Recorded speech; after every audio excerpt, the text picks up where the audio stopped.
Are you ready to explore the world of Azure Storage? Discover the magic of implementing storage accounts, exploring its services, and mastering the storage account kinds and replication strategies.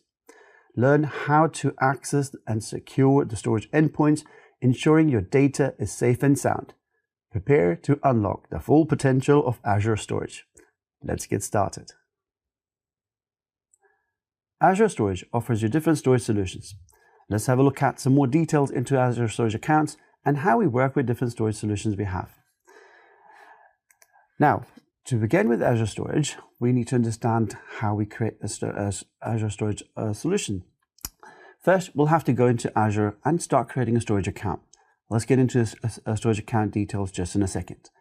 Once we have a storage account ready, we have a few different options that we can explore.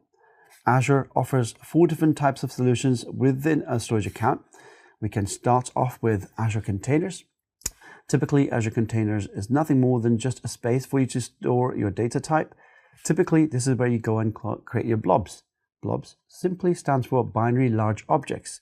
That means you can create different types of digital data in here. Data that is unstructured data type. You can look at some examples on the screen. Things like your images, your documents, could be your media files, your audio, video files that you're working with. And this is something that you can use to store all that kind of unstructured data in a blob environment. Now, please don't confuse the container, the word container here with containerized applications or any similar technology. We're referring to this as a space, a container, where you can host or place your storage data. Now, apart from Azure Containers, which we'll go into more details in a few moments, we also have a solution that looks into Azure Tables. Now, Azure Table is an ideal place to store data that is like logs. Don't confuse Azure Tables with your relational tables. You have relational databases for that. Here, we don't store relational tables. However, you can store semi-structured data type in here and structured data type that you can manage. Typically, all your logs that are kept in your Azure environment are managed and maintained in the backend on Azure Tables. You also have something called Azure Queues. Now, queues are typically very, very small in size, typically 64 KB in size. However, they have millions of instructions in them. These can be used for your applications or your microservices to have a set of workflow created behind them. So what's the next step that the service can take or an application needs to do as a process? And there can be millions of these instructions written in them. Finally, we can also use Azure Storage for Azure Files. Now, if you have used any file share solutions on premises before, then this is something very similar. But we'll explore the more details around how this looks different in the cloud and what we can do with it just in a few moments. Now, let's explore some more details around how to work in a storage account. Before we get on to creating a storage account in the portal, let's talk about some more details as offered in Azure Storage. Now, if you start looking at storage account kinds, then we have 2 different kinds of storage accounts that we can work with. First, we can have a standard account. Typically, when you're looking at a standard solution or a standard offering in the cloud for storage, then this is the most common solution that we can pick from and typically offers you all different types of storage options, like the ones we mentioned: blobs, files, queues, tables, including data lakes. Typically, data lakes is not covered in this particular course. However, if you are looking to manage large amounts of data files, like your raw data for machine learning or big data that you're managing in your environment, you will typically create this in your containers. And we can use data lakes to manage that for you. Now, if you're looking for something more specific solution to provide you much better, faster speeds and better availability, then in that case, you can look at solutions like the premium solutions in storage. However, the premium storage only offers you with 3 different options. You can have a block blob option for premium. You can have file shares for premium, and you can have page blobs for premium. Now, block blobs are typically looking at data that you might want to store in larger blocks. However, you want faster access to these. Typically, this data is not designed for you to continuously edit. However, you're looking to place this data in large chunks and you might need a faster read and write from them. So this is something that you can use using premium block storage. as compared to page blobs. Typically, the page blobs are designed to do faster read and write or random read and write much quicker and gives you high performance on doing that.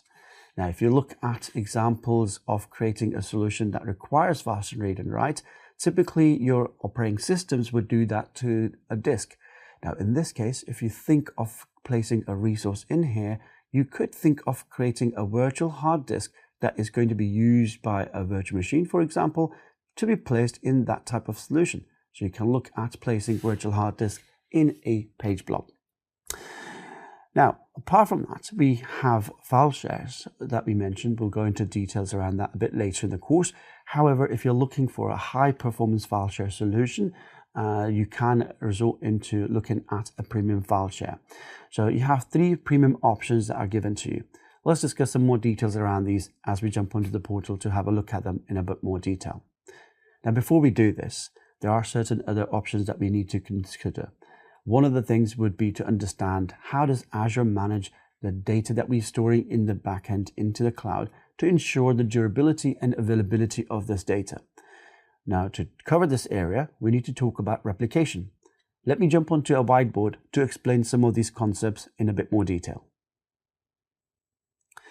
Now, if you look at the whiteboard, I have a diagram that explains the data replication. Now, before I go into the details of explaining that, let's break down what you see on the screen. Now, to begin with, we have a region that's listed on the screen. So we have UK South. Now, if you have seen any of the previous videos, particularly the Module 2 video, where we speak about the core architectural components of Azure, we cover a little bit more detail around what is a region and talk a little bit more around what are availability zones within a region. Typically, if you look at the options for UK South, they have 3 different zones, which means they're completely data center redundant if there was an outage in a data center or in one of the zones in that region. Also, we mentioned there are certain other regions like UK West as an example, which is a paired region to UK South, which only has 1 zone or has just 1 data center for us to work with, just to show what's going on the screen. Now, if you look at the very first solution that we can choose for our data solutions in Azure Storage, then we can start off with LRS. LRS stands for Local Redundant Storage. Now, typically what would happen in the backend is when you start creating your storage account using LRS and you store data into it, it will create 3 different replicas or 3 copies of your data in 1 region, in 1 data center, or in 1 particular zone. Now, as an example, you can see 3 different copies of that information placed for you in 3 different columns. Now, assume these columns as separate racks or separate hardware type, completely independent from each other. So if any one of them has an issue, let's assume a disk was at fault. These are in the backend physical disks or some sort of storage type that could have electrical magnetic issue. And if they did have a failure, network failure, electrical failure, or something like that, we still have other copies that are completely independent from each other, so we can rely onto it. For an end user logging into their resource, they wouldn't see a difference. However, our engineer sitting in the backend might be running around trying to fix if there was an issue with any of the other disks or other hardware type that we had. Now, it keeps 3 copies for you in the backend, just for the availability, to make sure that your data access is available for you. Along with that, it's also very durable. So by placing your data into LRS, it ensures that you have 11 nines as durability. That simply means if you are keeping the data on a single disk, the chances of that data for a very long time residing on that disk and be corrupted at a bit or byte level or electrical level could be high. For a very long period, if you've had a disk lying around, try plug it in and see if you ever get disk error messages or something to do with data corruption. Now, durability ensures that we have that data for longer periods of time without getting corrupted. Now, keeping this in LRS, this offers me 11 nines. That simply means start typing in 99.99 and keep on doing this 11 times, and that's the durability that it offers me for keeping data in LRS, ensuring that there's less chance of this data getting corrupted as it stays on some of those resources in the backend or hardware in the backend. Now, the second option that we have over here, as compared to LRS, if you're looking for something different as a solution, and let's switch the pen to match the color, we have ZRS. Now, ZRS stands for Zone Redundant Storage. Now, hopefully this makes sense that we are looking for a region that offers a zonal solution. In this case, we can only look at a region that has 3 zones. So UK South will be a nice solution to pick from because it offers 3 zones. Now, if you're looking for a region like UK West, these regions won't offer you ZRS because they don't have multiple zones to work with. Now, just like LRS, it also creates me 3 replicas of my data. So spreading them across 3 different zones or 3 different data centers in that region, making sure that my data now is not just hardware-based redundant, it's also redundant if there was a complete outage from a data center. So it's data center redundant. So I have higher availability on that resource, and also the durability on this changes as well to 12 nines. Maybe it's worth, I write 11 nines here. And you could do the same for this. Let's do 12 nines. So 12 times 99 well, I shouldn't say times 99, just in case somebody starts multiplying them. So 12 nines. So if I say, just to kind of add that 12, instead of writing 12 nines here, let's say 12 and say 99.999 going all the way 12 times. So you can count 12 nines there. Now, if we keep on going further, we have similar other solutions that are listed on the screen. So let's start changing colors to match them again one more time. And the other solutions that I'm looking at are geo-redundant solutions. And this is geo-redundant storage, or GRS. Now, with the geo-redundant solution, this increases the number of replicas that we have. So it starts off with just like LRS does. It keeps 3 copies for me in my local region. So as we can see in my primary region of choice, UK South, it'll create me 3 copies here, as we did in LRS, in 3 different hardware. And then it will also give me 3 replicas to a paired region for my primary region that I've chosen. Like I mentioned before, UK South has UK West as its paired region, so I'll keep 3 copies of that same resource in the paired region as well. Now, these 3 copies, again, are kept in 3 separate hardware type. So again, just to ensure that we have higher availability if there was a need for us to rely back onto the paired region. Now, one thing that's important to understand, this is something that Azure manages for you in the backend. So you don't have to configure any of these details apart from simply choosing a replication solution that you're working with. So if you chose GRS or geo-redundant storage, in that case, Azure will manage 6 copies for you, 3 in your local region and 3 in the paired region. Typically, you won't have an access to the paired region copies that it's creating. However, if there was a need for you to gain access to them, there is a solution that you can choose while simply going into the portal while recreating them. You have to tick a small box that simply gives you an access to a variation of this, which is RAGRS, which stands for Read Access to your geo-redundant storage. Now, with doing RAGRS, or Read Access to my geo-redundant storage, I can now start looking at my secondary copies that are kept in the paired region, and I can access them just for read purposes. So that's interesting to see. Now, this could be used for various reasons. If, for instance, you're looking at solutions where you might want to push away all your read-intensive workload in your environment to the secondary region, this would be a perfect solution. Now, the read and write capability on my primary region isn't typically impacted when we have a solution created. They have their own IOPS, and in that case, it has its own read and write. However, if I know there are certain workloads that are just going to be doing read, I could decide to choose the secondary region for them and push all the read workload onto that, making it easier for the primary region for other purposes.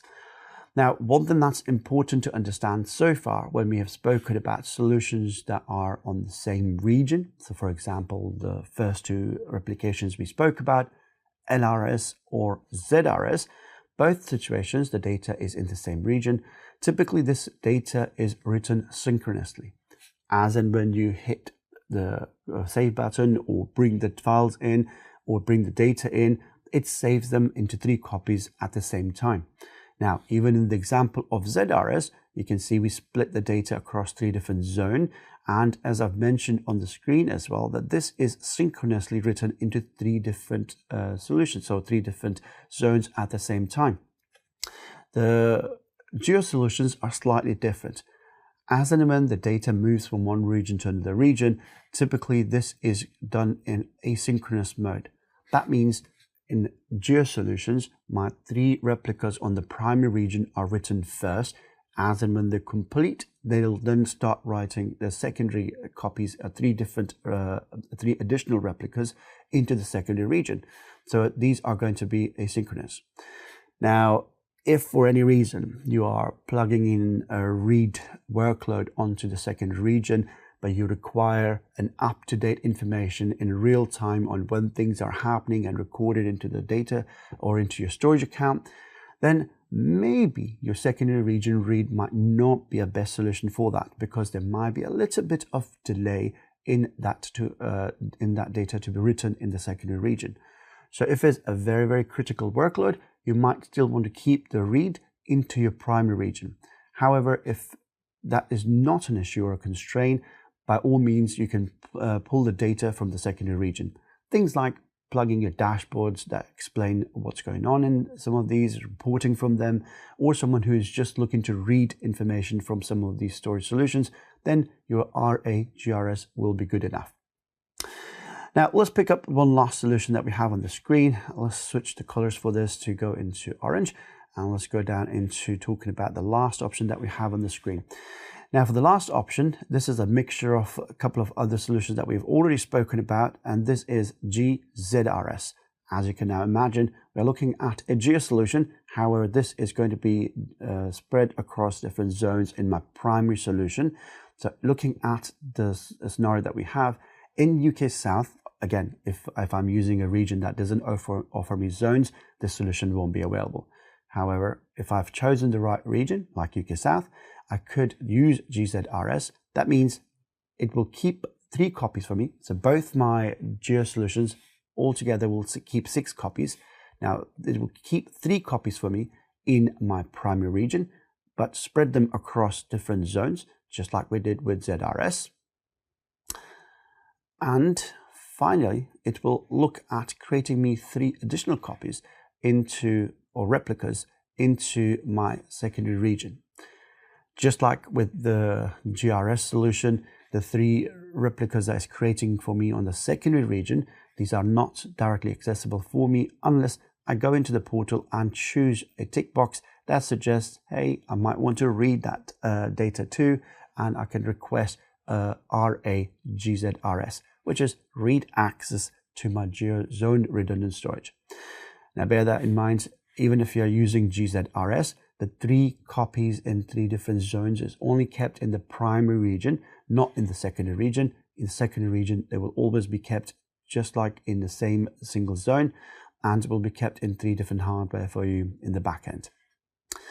Now, in terms of your durability with the Geo solutions, typically you're looking at 16 nines. So you can go into saying 99.999, and hopefully someone can work out on what that gives you in terms of the chance of you having an error on the data, and work out what are the possibilities of you doing that. Again, it gives you high durability of you keeping that data in some of the Geo solutions that we have. Now let's jump back onto the slide and talk about some more details around this. Now it's time for us to go and start creating a storage account. Now, before we do this, one important thing to mention: as you start your journey into creating a storage account in Azure, one of the few things that you will have to do, as we've done in previous modules talking about creating any resource, is complete some basic details. Now, out of those basic details, one of them will be to choose a subscription. Second one will be choosing a resource group. And the third one typically that we talk about is creating a name for a resource. In this scenario, keeping a name for this particular solution is very, very crucial. Now, why is this any different to keeping a name for any other resource? Now, there are certain services, including the storage, that these services would require you to create a name that's globally unique, simply because in the backend, it will use that account name that you're creating to create certain endpoints. Now, for Azure Storage, these endpoints look very similar. The only thing that makes it different is the storage account name that you use. So it wouldn't allow you to create a storage account name that's already been used by anybody else in Azure as a storage account. So that's something that you'll have to bear in mind. In this case, if I would just look at some of the examples that are on the screen, this is very important to understand on how the storage accounts look like. Typically, your storage account will always end on these few bits, things like .core.windows.net. As you can see, the same information repeated again. So we have .core.windows.net for all the examples that are here. Now, if we start looking at some more details that are on the screen, let's highlight them with a different color. So if I choose, let's assume we go by green. Now, if I am using containers and working with containers in my environment, now this is where you can start seeing that the solution will add .blob.core.windows.net. If I'm working with table solution in the storage account, then it's .tables.core.windows.net. I'm sure you can get the gist of the rest of it. So queues will be .queues, files will be .files.core.windows.net. Now, the important part here was the storage account name. This is what keeps it unique. Otherwise, for anyone who's creating a storage account, these endpoints or the last part of the URL will stay the same. The only thing that looks different for them is looking at the storage account name. So the storage account name that you create becomes part of your URL link for you to gain access to your storage. Or when you're working with different solutions, this would be the part that they would need to use. So it has to be kept unique.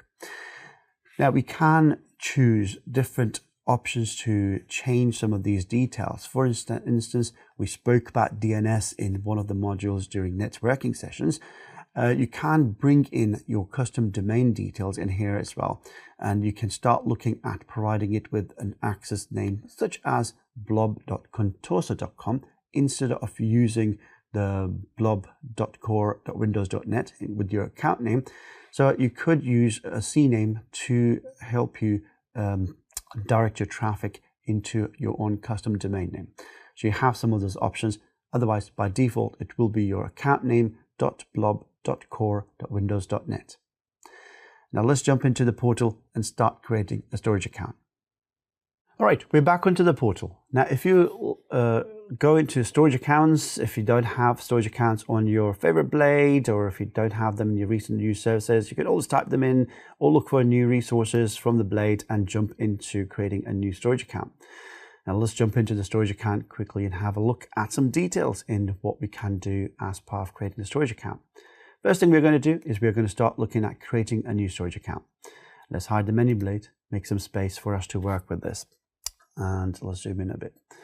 Now, as I look at the storage account, we have the basic tab, and part of the basic tab, as we've done many times before, we are going to complete some details. Basic details include your subscription, choice of resource group that you're working on. Throughout the course, we'll be working on AZ104 demo, so we'll use it as that. Now, the next part is the important part. We are creating a storage account name. This is where we are going to start defining a unique name that's not been used before. So, for example, if I jump onto typing in Contoso, and I'll wait for the system to tell me, hey, this name is already taken, but very likely with some of the demos that Microsoft does, they might have taken Contoso already. Well, let's add something to it. Let's say Contoso AZ104 demo. Now that's the name I'm looking for. Let's see if this name has already been taken. Doesn't seem like it has, so we'll work with Contoso AZ104 demo as the name for the storage account for this part of the session. Now, the next part that we are going to choose is the region, and let's go into choosing UK South as we've done with most of our resources for the session. By all means, no particular reason, but just to work with one of the solutions, let's pick up UK South. As we started off with the example, we'll carry on working with it for this course. again, like I said, we can choose any one of the regions that are available for us. Now, there is a small section that the portal has started doing in recent months, and this is asking you the primary purpose of you using this storage account. If you click onto the information tab over here, this is simply for you to define or kind of type in on what you are planning to do with the storage account. However, as it suggests, that this will not limit you to exclusively use this particular option that you're going to choose at this stage. That means if I go in here and say I am going to use blobs for most of my time, or Azure Data Lake solutions, that doesn't mean I can't go and create other solutions. I can. But again, this is just for me to choose what my primary purpose of the storage account is going to be. Now let's go with the first solution over here and choose blobs for now. Let's assume the main purpose of us working today is to create blobs. However, we'll look at some other options within as well. Now, as I move further along, we mentioned earlier on the two different types of storage solutions that we can pick from. We can choose the standard version. This gives me options to create all different types of storage options we have, things like queues, tables, files, and containers and blobs. So we can choose any of those if we go with the standard version. However, if I'm looking for something that has better performance and low latency or lower latency, we can switch onto premium. However, before I switch onto premium, keep an eye on the screen on how it changes. As soon as I go into premium, some other options pop up on my screen. And at this point, you can see there are certain other options we can pick from. As mentioned earlier on the session, when we go into premium accounts, we can only pick from 3 different solutions as premium offering at the moment. We can go into block blobs, as we mentioned before. This is for you to store your large files into your storage account, as it says, with high transaction rates and low storage latency. Or we can look at page blobs, where you can have random read and write operations done, typically like I said, as an operating system would do on a disk. And if you're creating virtual machines and creating virtual hard disks, this could be an ideal solution for that. However, we have the file shares option over here as well, which can be a good solution for an organization that's looking to create file shares with high performance requirements. That's something that you can pick and choose from. Now, these are the only 3 offerings that we have in premium. Let's come out of it. Let's go back into standard so we get to see other options as well as we create this solution. As we scroll down, we can see the redundancy option. So we just spoke about a few different redundancy options that we can pick from. So we have 4 different options that we can explore in this case. Now, I am seeing the zone redundancy solutions in this scenario simply because my choice of region is UK South. Now, if I switch that to, let's assume, going into UK West, which I know doesn't offer any zones or multiple zones. So if I go into this, it only gives me either a local redundant storage solution or a geo-redundant, because it doesn't have availability zones within that region for me to use. So let's switch this back. Let's go back into choosing UK South.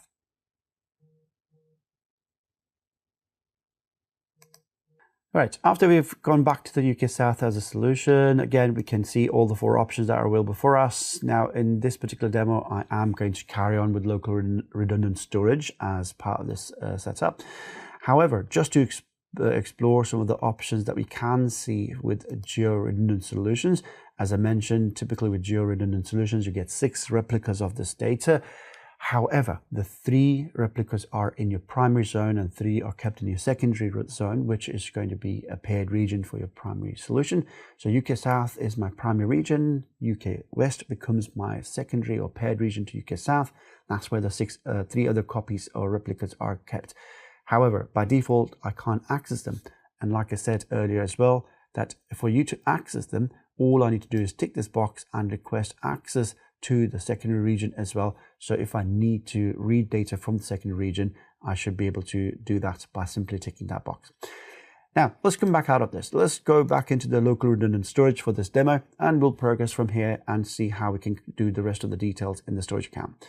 Now, as part of the storage creation, there are quite a few other options within these menus. We're not going to explore every single one of them for today, but just highlight some of the important ones to work with. Now, under advanced, I have some features looking for security. Currently, there are some settings that are ticked off for me already. However, we can always go back into my settings at a later stage of my storage account and switch these options around for whatever requirements that I might have. For instance, later on, we'll have a look at some options to access my storage account in containers, and we'll look at how we can enable or change the access or anonymous access to my storage in my blob environment. We'll have a look at some of that later on.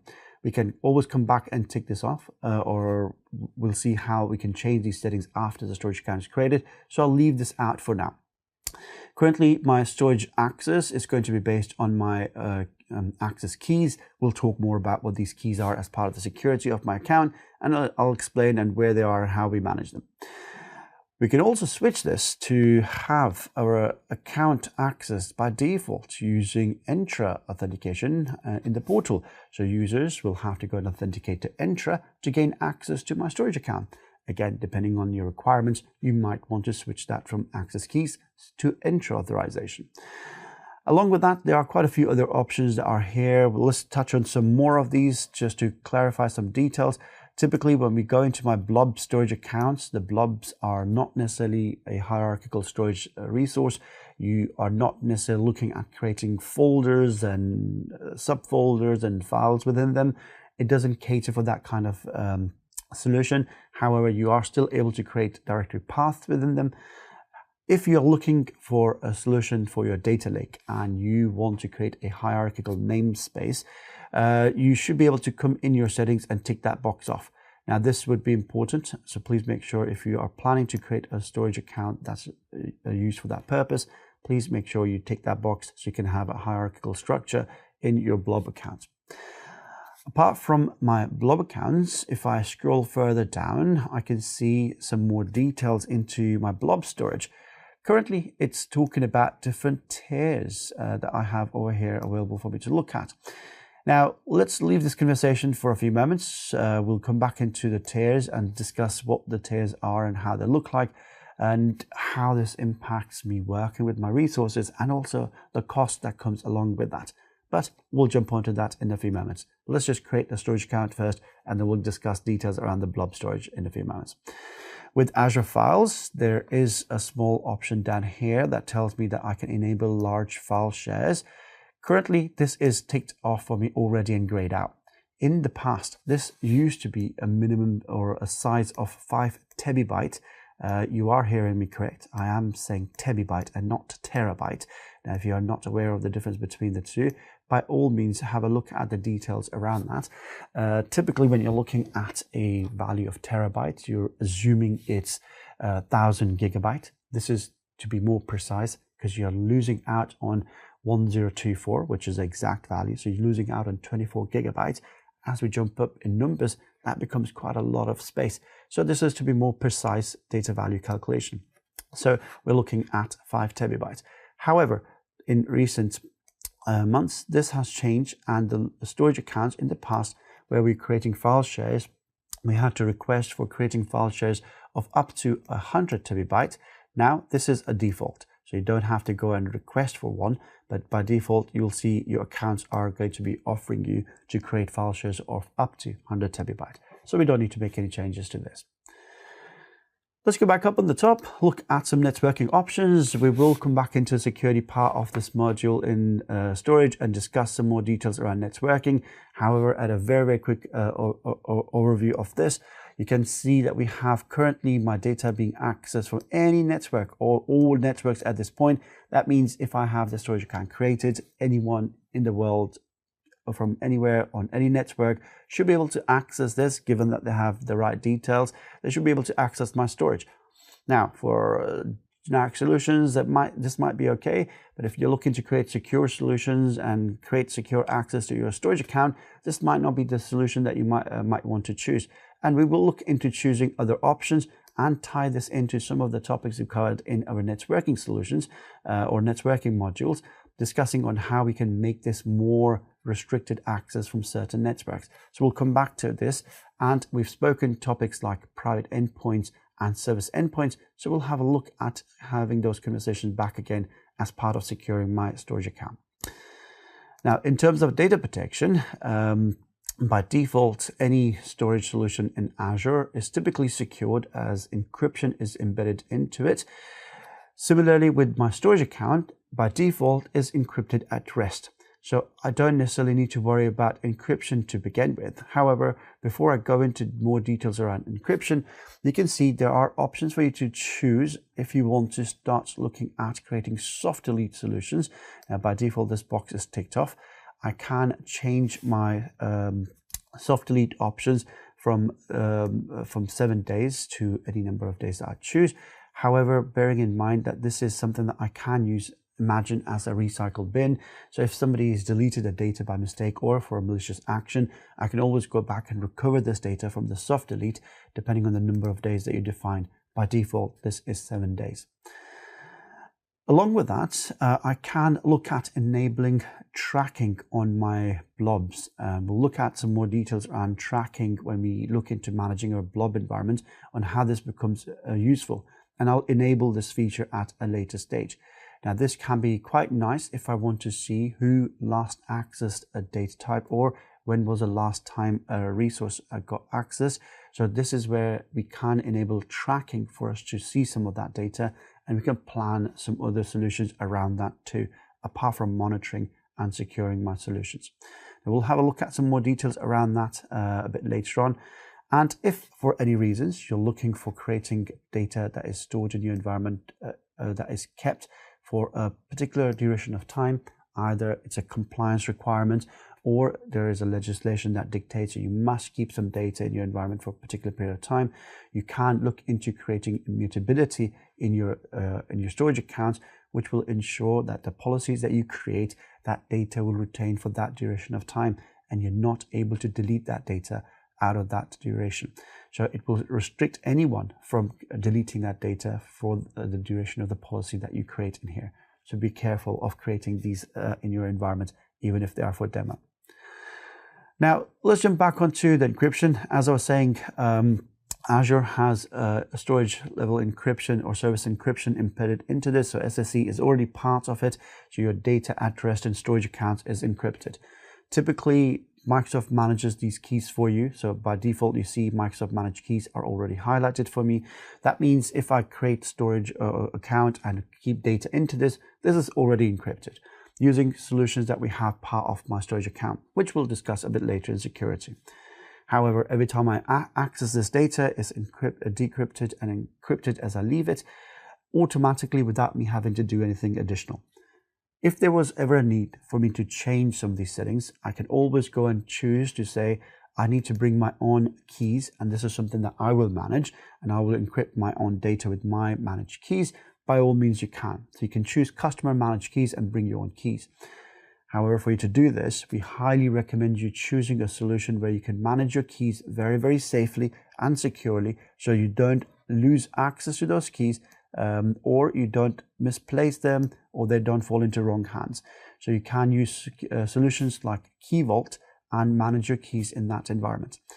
Now, if you are managing your own keys and you've managed to lose them, either because there was a ransomware attack on your device and you had the keys in the device, hopefully not, but if you are doing that, or if you've managed to misplace or delete the keys and you ask Microsoft to help you with accessing your storage, then unfortunately in that event we won't be able to make any changes to it, simply because you are using an encryption key to encrypt that data or that storage type, and we won't be able to break that encryption for you to get into it.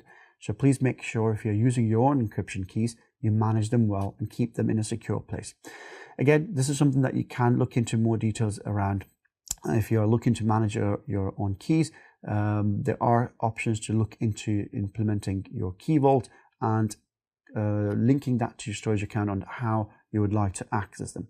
For now, we'll leave it into Microsoft Management Keys for us for this demo, and we'll move on from here to look at creating the storage account. Now we are to the end of the creation. Let's tag this resource one more time. Let's put this onto departments. This time, let's drop this for my HR department. I'm creating a storage account for my HR to create different files or whatever that they need to do with this.